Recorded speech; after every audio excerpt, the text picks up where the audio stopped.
college applications opened, everyone gathered around my younger twin sister, Madison Sullivan. Our older brother, Tyler Sullivan, pointed at the top university on the list. Obviously, you're applying to Crestview University. You'll be my little sister on campus, and I will look out for you. Our childhood friend, Brandon Carter, slid another brochure across the table. Ignore him. Come to Kingston and Arlington instead. We can spend another 4 years together. Mom and Dad smiled in agreement. Being in Arlington would be perfect. You'll have people taking care of you there, and we'll have peace of mind. Only after a long while did they remember I had taken the SAT too. Your score isn't as good as Maddie's. Just pick any school in Arlington. Tyler didn't even look up as he added, that way all 4 of us will be in the same city. We can get together on weekends. Brandon sighed impatiently. There's only half an hour left before submissions close. Don't be careless and forget something again. I tightened my grip on the application guide. When they played make-believe as children, Madison was always the princess everyone rushed to rescue. Tyler was the loyal knight willing to die for her, while Brandon was the prince who would cross mountains and oceans to save her. And I was always cast as the wicked witch no one wanted. It turned out growing up hadn't changed anything at all. If no one wanted me around, then I would choose the school farthest from home. From now on, mountains and miles would stand between us. When I didn't answer right away, my childhood friend, Brandon Carter, urged me on. Maddie and I both put down Crestview University. Hurry up and pick a school in Arlington. I stared at the number on my screen, 1,560. There wasn't a trace of joy in me. I'd outperformed myself on the SAT. My score was higher than every practice test I'd taken before.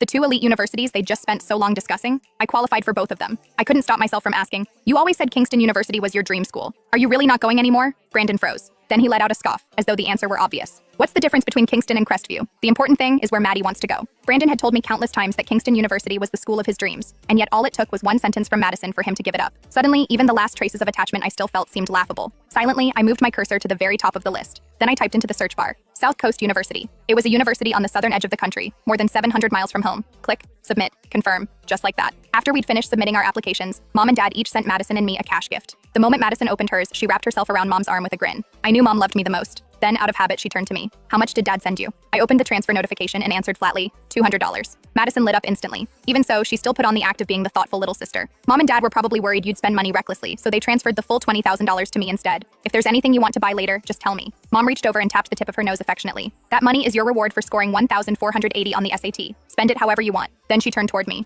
As for you, I don't even want to talk about a score in the 1,300s. You've always lagged behind your sister. Once you get to college, you can't afford to slack off. Madison immediately grabbed Mom's arm and shook it. Mom, Ashley already did amazing just getting into college. You're not allowed to nag her anymore. I probably should have hated Madison. She shone too brightly. Brightly enough that everyone who met her couldn't help but love her more. Not good enough to be obvious, not bad enough to be unforgivable. Tyler walked over with a smile, carrying 2 gift boxes. The pink one was for Madison. The gray one was for me. Inside mine was an e-reader. Before I even had time to feel touched, Madison threw her arms around Tyler excitedly. I knew you loved me the most, Tyler. You actually bought me the newest laptop. Brandon looked over in surprise. That one retails for $2,800 on the official site. Did you just spend your entire internship paycheck from the last 3 months? Tyler reached over and ruffled Madison's hair. It doesn't matter how expensive it is if it's for my little sister, does it? But I was his sister too. So why was my graduation gift so cheap in comparison? I'd cried and asked that question too many times when I was younger. So many times that